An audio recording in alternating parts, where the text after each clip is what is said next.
Don Global presents the DG Recruit podcast on everything headhunting and recruitment. Achieve the life and career you envision. What's up, game changers? It's your host, Don, founder of Don Global, the headhunting and career coaching company helping you achieve the life and career you envision. In today's DG Recruit podcast, I'm going to share with you 7 tips about success and wealth that has helped me over the years learn a lot, develop myself, and reach the situation I'm in now, which is a very, very nice situation. So for those of you who know, obviously, my background, I started off as a babysitter's daughter.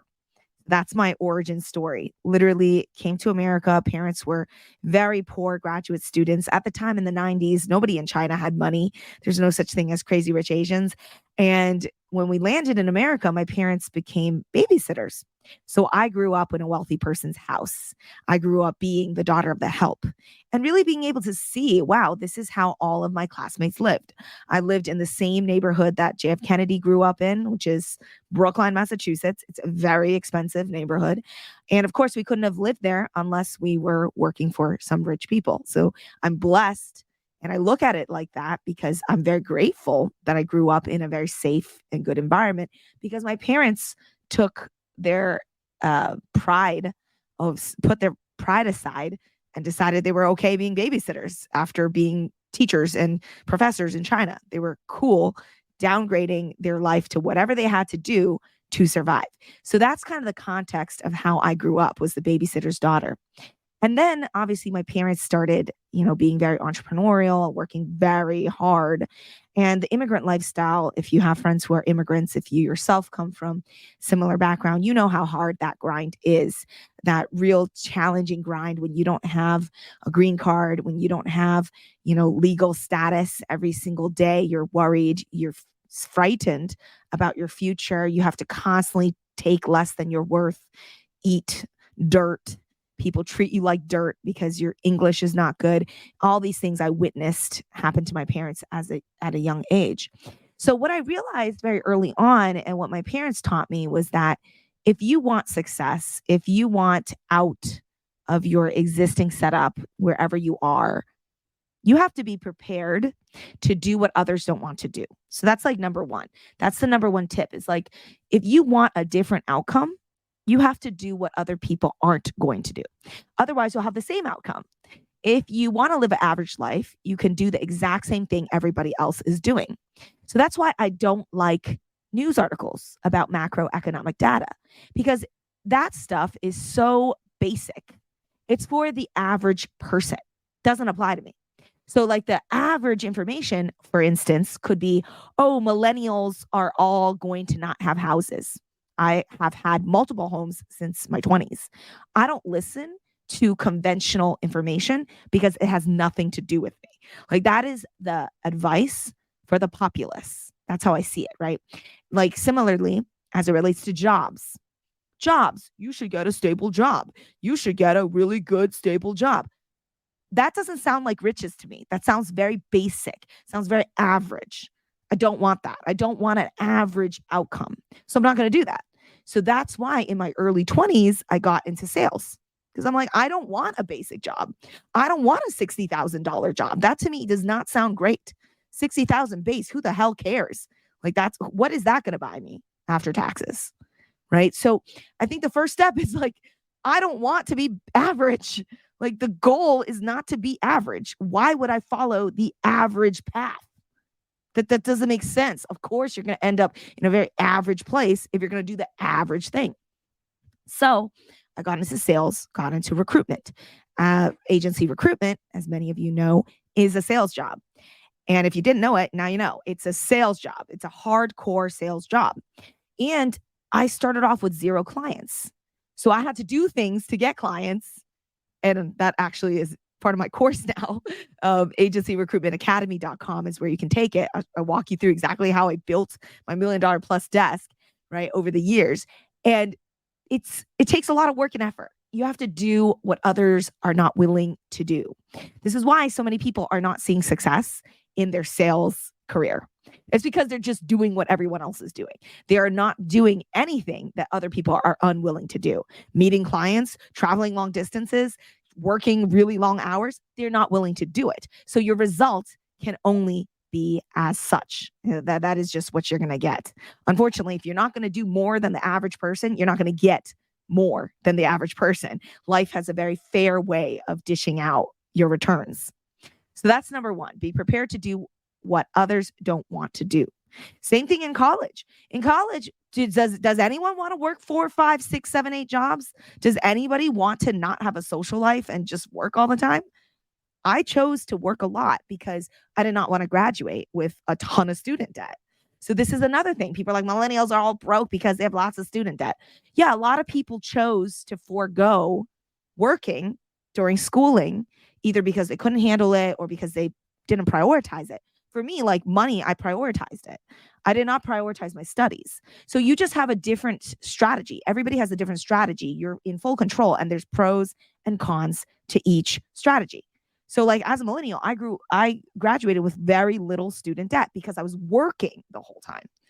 And when I was interviewing for my recruitment job, my manager was like, your grades are like really average. I was like, yeah, it's because I was working the whole time.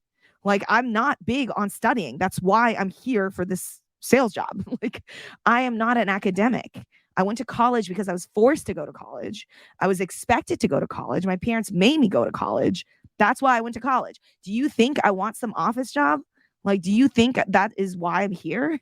Like, I'm here to make money. I wish I could have done it earlier, but the cookie has already crumbled.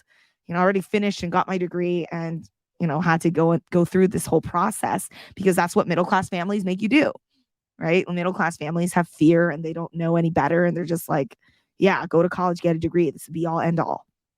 So again, that's kind of my experience where it was like, because I chose to do things that my peers did not choose to do, I graduated and I've consistently won like from that strategy. Just like whatever other people are unwilling to do, I will win because if I do it, I will reap the rewards.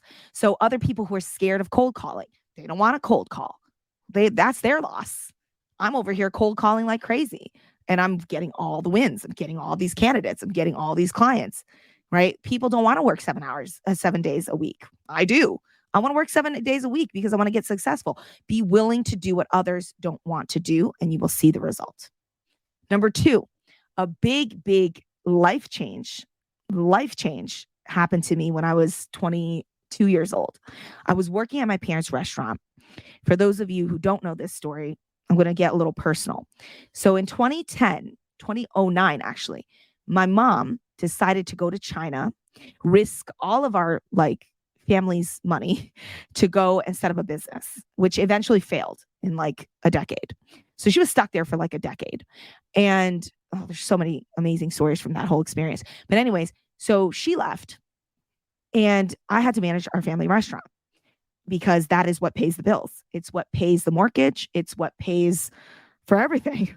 And so my cousin was out and about doing grad school. She was in a different country. She was just gallivanting around the world. My aunt was gone because she was back in China doing something, helping my mom. My dad left because he was like, F this. I'm not going to go and hold down the fort. He went and started his own restaurants that would also go on to fail and actually impact me financially. That's another story. And so at the time, I was 22 years old, running a Chinese restaurant with staff that has known me since I was a teen. I've been working in a restaurant since I was like 14. These people know me as a child, and now I'm their manager. I had to manage them. I was not getting paid a real salary. I was not really, when you work for family, you work for free. And I was very bitter, extremely bitter, because that is when I still had my dream of becoming a singer. I still am a very good singer, and I really was extremely talented. And I was winning all these contests. I was invited to go to China to sing, Taiwan, to go and sing on this televised show. And because I was at the restaurant, I was so scared, I could not leave my family behind. Like I could not fathom shutting down the restaurant. Like that to me would be crazy, right? I did not have that level of self-confidence. And so other people were able to go. I had to stay here. I was so bitter. I was so bitter and angry because I'm like, how is it that other people don't have these burdens? I'm burdened with all of this family drama, this family responsibility. I'm only 22. I have to work 7 days a week in a dinky restaurant. It's a small Chinese restaurant, take people's crap and take the chef's crap, like take the staff's crap. I'm taking everybody's crap and I'm literally earning zero from it, earning zero money. All the money that I'm making is paying for the house because I'm not good at running a restaurant. Like it's my first time running a restaurant. No idea what I'm doing. And then I'm also renting out rooms in my family's house, trying to pay the mortgage. So all the money I'm earning, I'm paying my mom. I'm not keeping it. I'm not like using this money. So I'm like doing all this stuff to make money and I don't even get to keep any of it. I don't get any reward. Literally, it's charity work. So I did charity for like a year. And that year, I just felt so victimized. I was just like, oh, the world is against me. Life sucks, blah, blah, blah. I was so negative. And then I was just like, I'm sick of being so upset all the time. Like, I don't like being unhappy. I don't know about you. I don't enjoy being unhappy. Being unhappy is not a good place to be. Like, I don't like that feeling. And so I was like, I gotta nip this in the bud. I got to stop being so negative. The hell? Like, I'm too young to be this negative. So I was like, let me start reading books. Let me start reading like self-help books, self-development, personal development books. So that's when I started reading like this guy, Stephen Covey. He wrote this book, 7 Habits of Highly Effective People. And I've shared this story a lot of times. This really was a life-changing moment. The first chapter, I believe it was. And I was like reading this chapter and it was talking about environmental impact. It was just like, you can't control your environment, right? Like you're born to the parents you're born to. You're born to the socioeconomic status you're born into. You have what you have. You can't control those things. That's just kind of like what happened. That's your birth lottery. That's what you were given. Now, what do you do? That is in your control. That is in your control. This is the same concept of Bill Gates saying something like, it's not your fault if you're born poor, but if you die poor, it's kind of your own issue. Like, same idea. It's like, yeah, you can't control what you were given, but you're still a human. You still have control. You still can do things. You still have a locus of control. That's the concept that other animals don't have. So that's the difference between the human species and pretty much any other type of animal. Other animals have no control over their destiny. They really don't. Like a deer cannot say, oh, I'm going to start eating steak today and I'm going to become a salesperson. Like deer cannot do that. It's like, I eat grass. That's what I was programmed to do. And like they have a very set place in society. Humans, we don't. Humans, we have this unbelievable amount of control over our life. And to almost degrade ourselves to think that, oh, that's it. You're only given your environment and that's your excuse for the rest of your life. That like, yeah, your mom was mean to you and your dad was a gambling addict and that's the end of your story and that's your whole identity. That can't be it, right? There's got to be more. So stop being the victim, start gaining control.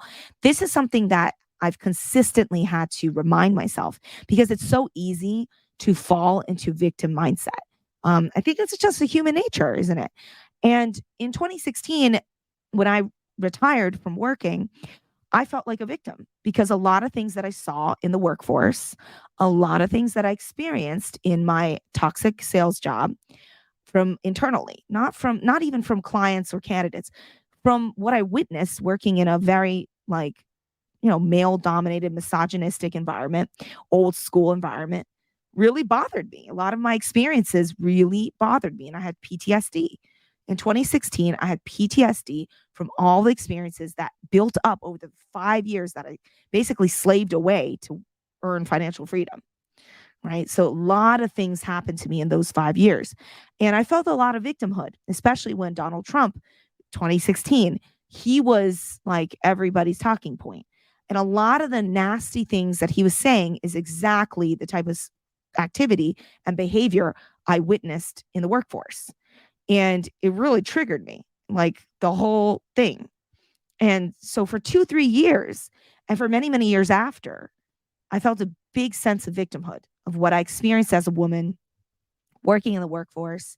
And some days, if you catch me on the wrong day, I'll still feel that way. Some days I'm in a very big victim mindset. But the victim mindset is just such a really bad one. And the danger today, too, is social media is all about it. Like they monetize on this victim mindset. They prey on people's misery, people's negativity. They amplify it. They create a safe space to then fully indulge in it. And so now you have people who fully make their whole identity around negativity, essentially. And that doesn't help you. That doesn't help you get successful.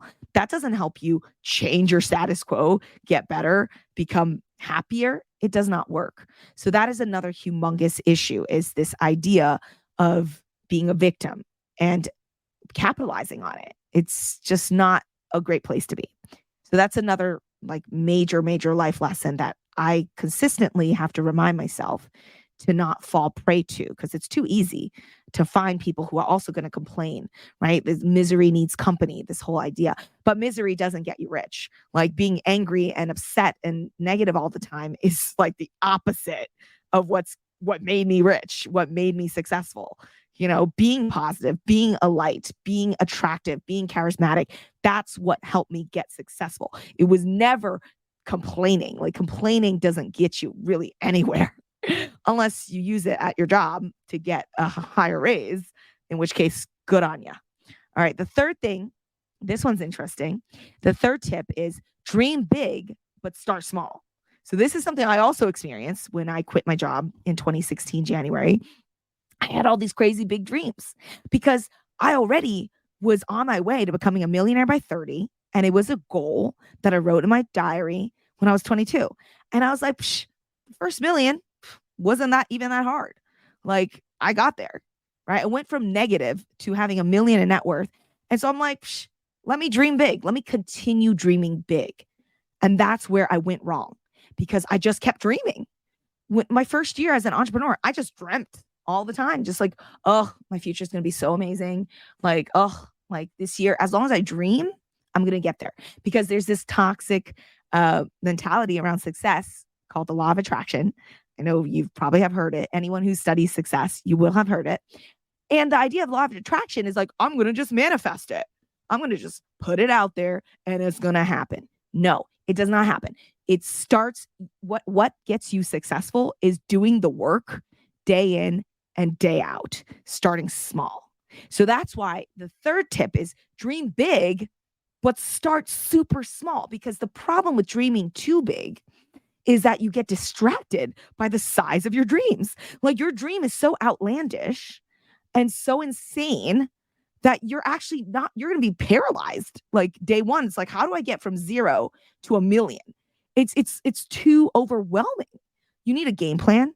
You need execution. You need consistency. You need daily activity. That's how I got to $1 million by 30, was I actually worked. Like I worked really hard and consistently for many, many years. And I like stuck with the program. It didn't happen overnight. It took me 8 years to get my first million. So starting small is critical. And the reason why it took me 8 years is because I was spending 2 of those years just dreaming, wasting my own time. Probably could have got there a lot sooner, but I wasted my own time just dreaming of my beautiful future instead of doing the activity. Start small, do the activity, do the small things every day that gets you to the goal. Just dreaming is not enough. In fact, it could be very distracting. Number 4 and number 5 are kind of polar opposites of each other, but they're both important to say. Number 4 is do things you don't want to do. We already kind of talked about that. Be prepared to do what others don't want to do. That's talking about others. Now we're talking about you. There are certain things that you don't want to do, especially like going back to my previous point, you have this massive dream in your head. Wow, I want to go do this. But then when a push comes to shove, you don't want to do it, right? So it's like, I want to lose weight. I want to look a certain way. But when push comes to shove, I'm going to eat that breakfast sandwich. I'm going to eat that sausage, egg, and cheese with pepper jack cheese, extra like egg. I'm going to just like eat that every morning because that's what I like. So you're not going to get there, right? Because you're not doing things that you don't want to do. You're still holding on to habits that are not serving you, right? And this could be childhood comfort. For me, food, childhood comfort. Like these are things that make me happy. I love food. This is part of my identity. I love to eat. Like I've always eaten a lot of food. So I don't want to stop eating sausage, egg, and cheese sandwiches. I don't want to stop eating like humongous meals, right? And you pay for what you don't want to, like, you live with the consequences of that, right? So do things you don't want to do. There's a point where you kind of have to say, I got to stop doing all these things that are not like really helping me. And I got to kind of change my behaviors, right?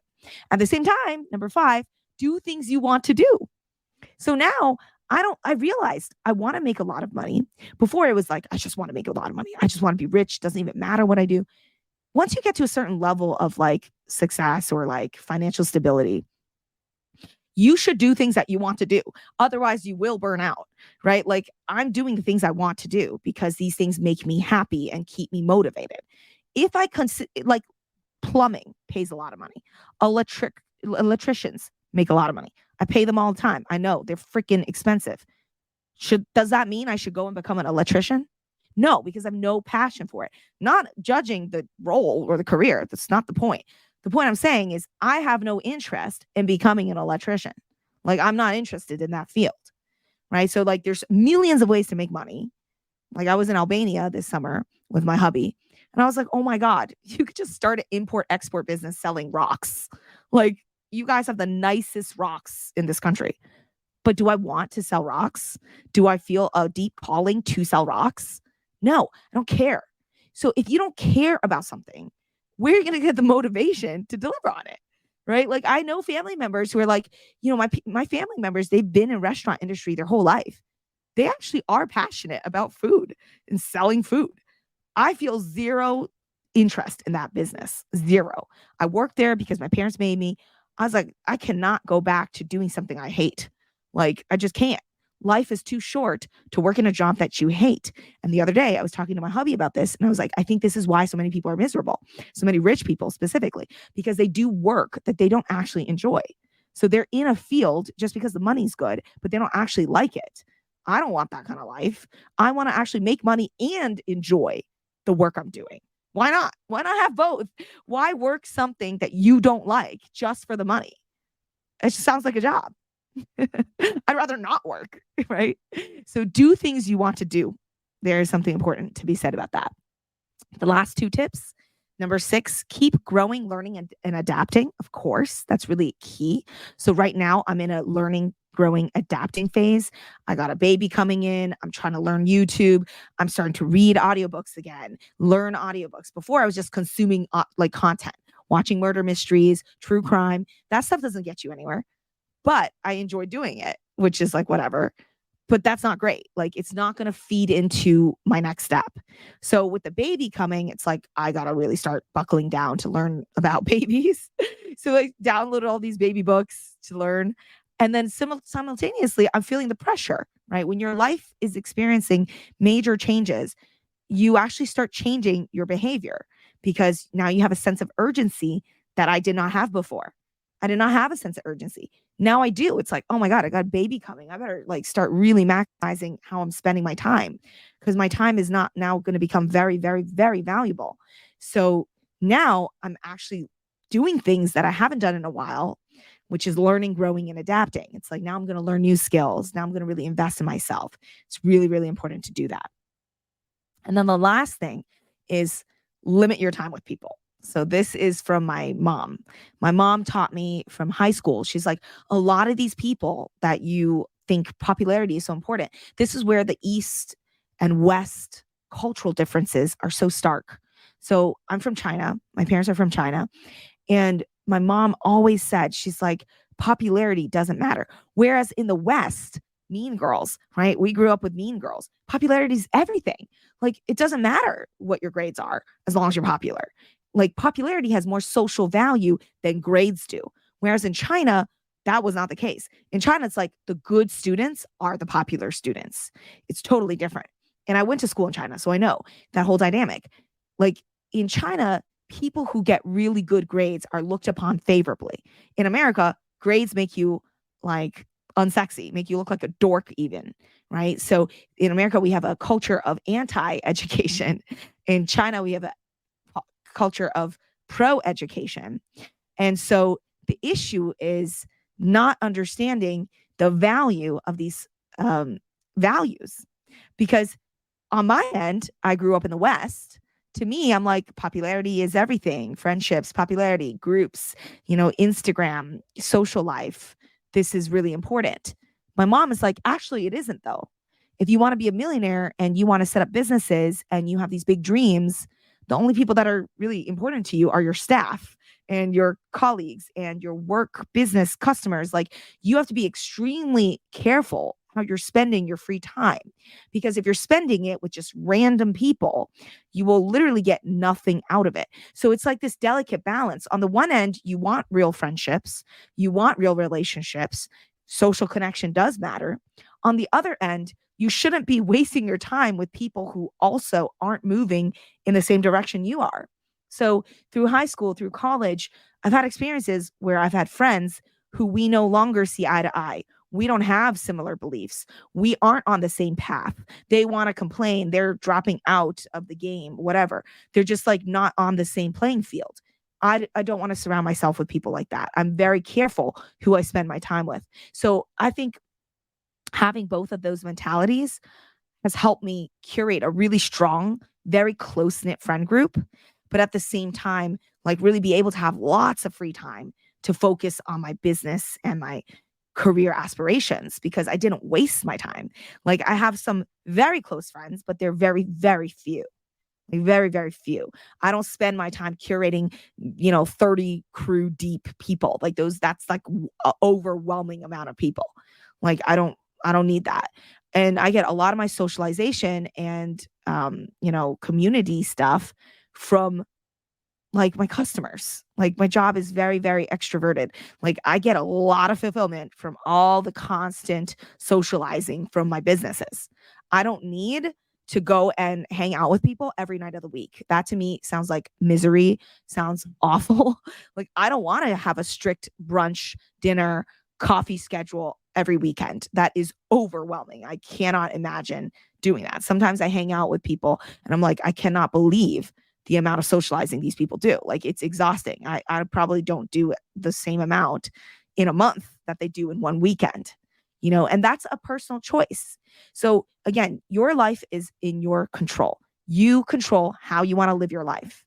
For me, it was like I downgraded certain things that the majority of the general public would disagree with me on, as in, like, I'm happy living in a living room at age 28 with just a wardrobe as a wall and a curtain as a door. I did that for 2 years. Lived there for 4 years, actually.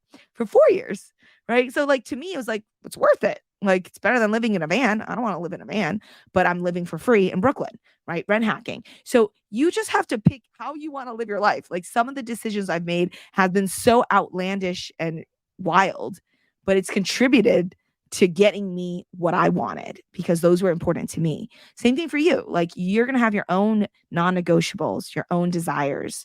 But I hope some of these 7 tips are relevant to your life stage right now, to some of the shared experiences that we as humans walking this earth will have.